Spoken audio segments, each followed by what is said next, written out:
So I want to thank everyone for attending our first ever AMI webinar. Thanks again for taking your time this evening, and welcome to American Meadows. So I thought I'd begin this evening with just a brief history of American Meadows before I get into what we're really here for, and that's to talk about wildflowers. Our company was founded back in 1981 by Ray and Shy Allen, and quickly grew into one of the largest and most respected direct-to-consumer wildflower seed suppliers in the country. Through our 32 years, we've expanded now to include bulbs, perennials, grass seed, and basically have become a one-stop gardening partner to garden enthusiasts all across the country. So we're pretty excited about that. We welcome over 3 million visitors to American Meadows website each year. And at the end of this discussion, certainly I will point you in some directions where you can read more about our history. Myself, my name is Mike Lazat, and also known as the Seed Man, and I've basically been slinging seeds since the age of 13. I started packing seeds on the weekends through high school and basically never looked back. I continued to work for the company through my college years and was fortunate enough to purchase the company in 2009 with my business partner, Ethan Platt. And through my 25 years, I've spoken and consulted with literally tens of thousands of wildflower enthusiasts all across the country and all over the world for that matter, helping with successful wildflower plantings. I'm also a certified master gardener as well. So enough of American Meadows, and let's jump into why we're here, and that's to talk about some wildflowers. So I thought I would first kind of go through some of what I feel are some of the more important pointers, and then at the end of the webinar, you feel free, I'll take any and all questions that you want. If you want to send the questions during the presentation, feel free to do so, and I will reply at the end. So I thought I would start the discussion tonight, not necessarily going through step-by-step on how to do a successful wildflower planting, but rather share with you what I feel are my top 4 planting tips that I think are most critical to a successful wildflower planting. These are kind of the questions that I find myself answering over and over to customers. So I thought I would kind of focus on those. And then after at the end of my discussion, I can point you and show you some stuff on our website on some of the content and the plethora of information that we have available. So my first step that I wanted to share, or tip that I feel is most important, is the overall preparation of your wildflower meadow. The more time and effort you put into preparing your area, getting rid of the grasses and weeds and the existing competition that are there, the better results your planting is going to yield, both in the short term and in the long term. I can't tell you how many times when discussing wildflower plantings that have failed, a person doesn't take the time to properly prepare the area. Some of the more common ways people prep, using a rototiller is certainly by far the most common and most effective. Some people will choose to do chemical applications. Laying down black plastic is another way.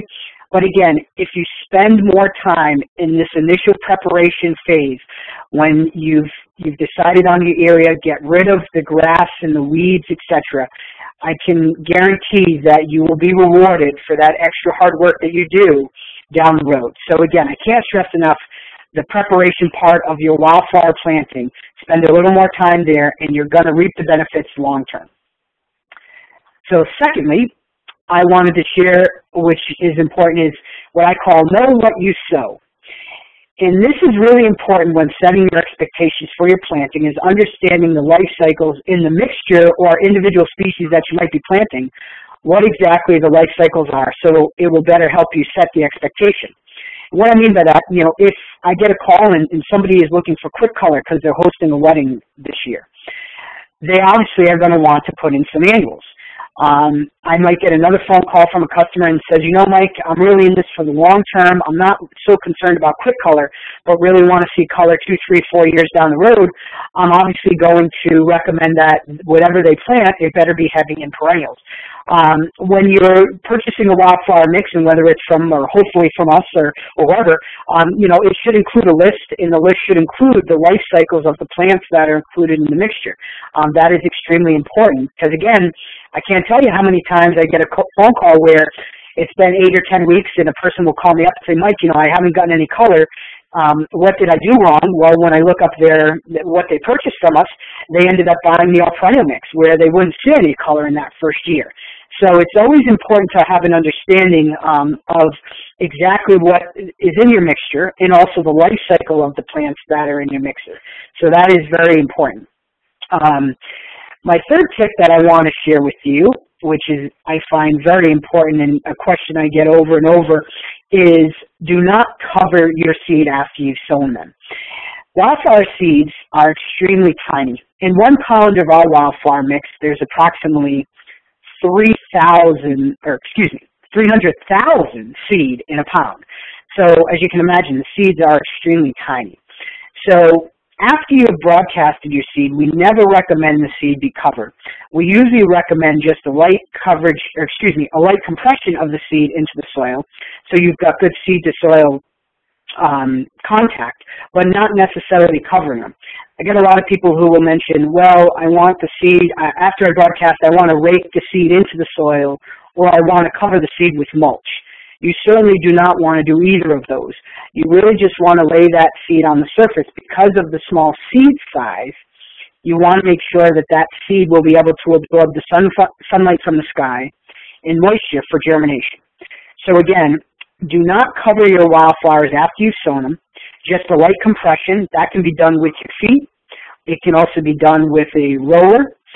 Something just to press the seed into the soil for good seed to soil contact, but not necessarily covering the seed. Now, my tip number 4, which I think is most important and is by far my most popular and favorite quote, is from Mr. Ralph Waldo Emerson, and that is, adopt the pace of nature, her secret is patience. I can't stress enough, and I think this is such an appropriate saying for gardening on a whole, is just being a little more patient when you are dealing with your wildflowers and your planting on a whole. Don't get discouraged. I can assure you, in time, with a little patience, some rain and sunlight, your wildflowers will begin to bloom, and you'll have a beautiful and successful wildflower planting. Too many times, I'll get somebody who calls me back after 2 weeks, and they're discouraged because they're not seeing any color. Most wildflowers, depending on the mixture, might take 8 weeks to bloom. Some might take 12 weeks to bloom. Again, it gets back to my earlier tip where understanding what you're sowing will better set that expectation of when things will begin to bloom and what times of the year they will begin to bloom. Most of our mixtures at American Meadows, our most popular mixes, contain both annuals and perennials, and that is nice because it will give you quick color with the annuals, but then also some color in the second and successive years with the perennials. So again, getting back to the importance of understanding what you're selling to better set that expectation of what to expect down the road with your wildflower planting. So those are kind of my 4 critical tips that I find myself repeating often to wildflower enthusiasts across the country as far as the importance in most successful tips. As I mentioned at the beginning of my talk, we have a lot of helpful information and content on our site that I would highly recommend you take a look at if you haven't already. Here, you'll see on our wildflower page, we've got the country broken down into different regions. We have regional mixes for all parts of the country, and we also have a number of specialty mixes as well too. And what I mean by that is mixtures for attracting pollinators, for instance, or if you were just looking for color for one season, we have our all-annual mixture. If you're just looking for perennials, we have an all-perennial mix. So we have quite a selection of mixtures to choose from on our website, along with offering now, I think we'll offer over 200 individual species as well too. So this is a great place to really get yourself familiarized with the different mixtures and species that we have. Then if you go to our How to Create a Wildflower Meadow, if you have not been to this page yet on our website, I would highly encourage you. We've got plenty of content, as you can see here, but also we have a couple planting videos that we did last year, and this is really where we walk you through step by step on how to create a successful meadow. And I talk about the best, site analysis in broadcasting and seed to soil contact and so on. So I would highly encourage you, if you have not spent some time, pick a rainy day and read through this and watch the videos, because there's a lot of helpful content here. We also, too, when you purchase Wildflowers from us, you will see that all our stuff comes with full instructions as well, too. We take a lot of pride for the past 32 years on not only the quality of the product that we sell, but also the service that we provide and the immense amount of content that we offer to really get you and hopefully have a very successful planting. We also have a great place on our website called the Members Meadow Area. Now, this is a great place where we share all the success stories with our customers. You'll see it's broken down by region here, so we have Northeast, Southeast, so you can pick on a region that's applicable to your area and see all the different success stories that we've had. And it's also a great place, I think, to get some inspiration from, because you'll see some people will choose to go with a mixture, some people will choose to buy individual species. So I think it's a really good place to also get some inspiration, too. At American Meadows, too, we also use a lot of social media as well, too. You'll notice we've got a Facebook page. Sorry about that. We've got a Facebook page with almost 50,000 likes here, and this is a great place where people you can gather information, share ideas, success stories, what you did right, what you didn't do right. We really take a lot of pride in this, and we spend a lot of time. And you'll see if you spend some time there, we have it a lot of different photos and comments and questions. So we really, just like gardening, it's a great place to share ideas and bounce ideas off each other. So we do a lot with Facebook as well.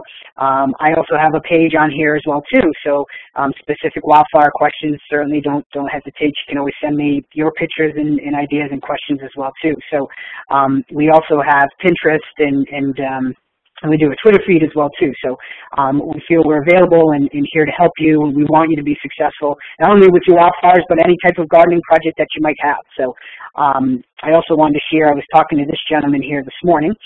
Here was a planting that he did. This is a landscaper of mine, and this is a photo. This is a second-year photo of some lupins and daisies at a property in Connecticut, and just happened to be talking to him today. This was a custom blend that we did for him, and we're doing another one in a couple of weeks, so just wanted to share some photos with you there. But again, we have a lot of detailed information and a lot of content that I certainly urge you to take a look at. And again, if you have questions, feel free to call us, to email, and because we're always here to help. Certainly, if you have any questions, you can type them in here, and I would be more than happy to answer any of them at this time.